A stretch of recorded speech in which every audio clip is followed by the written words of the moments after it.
Next is refraction through a rectangular glass slab.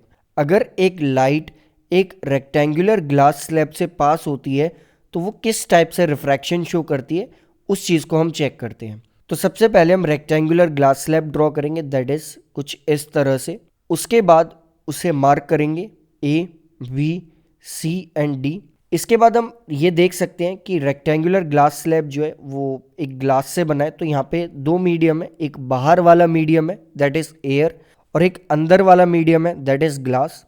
इसके बाद हम एक इंसिडेंट रे ए बी पर इंसिडेंट करेंगे। जब हम ए बी पर इंसिडेंट रे को इंसिडेंट करेंगे तो ए बी वो लोकेशन होगी जहाँ से ये लाइट की रे अपना मीडियम चेंज करेगी, और जैसे ही ये अपना मीडियम चेंज करेगी ये या तो टुवर्ड्स नॉर्मल मूव करेगी या अवे फ्रॉम नॉर्मल मूव करेगी। तो हमने देखा था जैसे ही रे रेयर से डेंसर मूव करती है, जो कि इस केस में हो रहा है क्योंकि एयर रेयर है और ग्लास डेंसर है, तो जब वो एयर से ग्लास में मूव करेगी, हम कहें रेयर से डेंसर में मूव करेगी, तो वो टुवर्ड्स नॉर्मल बेंड हो जाएगी। और लाइट रे जब टुवर्ड्स नॉर्मल बेंड होगी तो एक तरह से वो अपनी डायरेक्शन चेंज करेगी। जो उसकी प्रीवियस डायरेक्शन थी उसे हम कुछ इस तरह से डॉटेड लाइन से रिप्रेजेंट करेंगे। नेक्स्ट जो उसकी न्यू डायरेक्शन है वो उस डायरेक्शन में लाइट रे मूव करती रहेगी।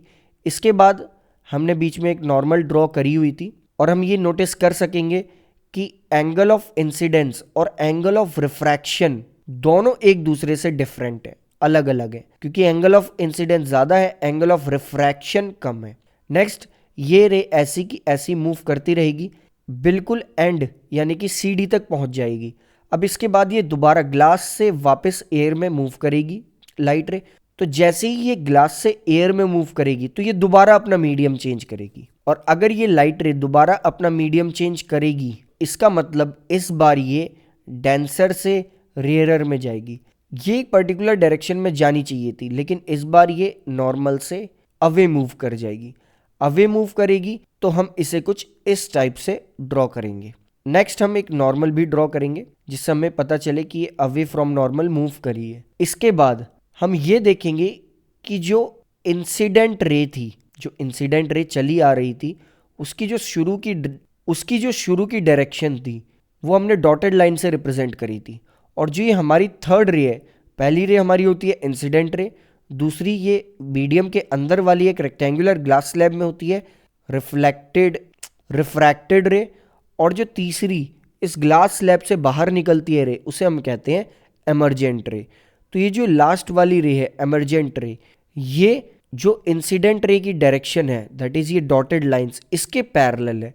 और ये पैरेलल क्यों आती है? ये पैरेलल इसलिए आती है क्योंकि जिस मीडियम से लाइट ने स्टार्ट करा था लाइट उसी मीडियम में वापस आ चुकी है। अब जो इंसिडेंट रे की डायरेक्शन यानी कि ये डॉटेड लाइंस और एमर्जेंट रे के बीच का गैप होता है उसे हम कहते हैं लेटरल डिस्प्लेसमेंट, दैट इज दो पैरेलल लाइंस के बीच का वो डिस्प्लेसमेंट, वो गैप। इसके बाद हम यहाँ ये नोटिस कर सकते हैं कि सेकंड केस में हमारा ऊपर वाला एंगल होगा that is angle of incidence और नीचे वाला एंगल होगा एंगल ऑफ रिफ्रैक्शन, जिसे हम I2 से रिप्रेजेंट करेंगे और नीचे वाले एंगल को R2 से रिप्रेजेंट करेंगे।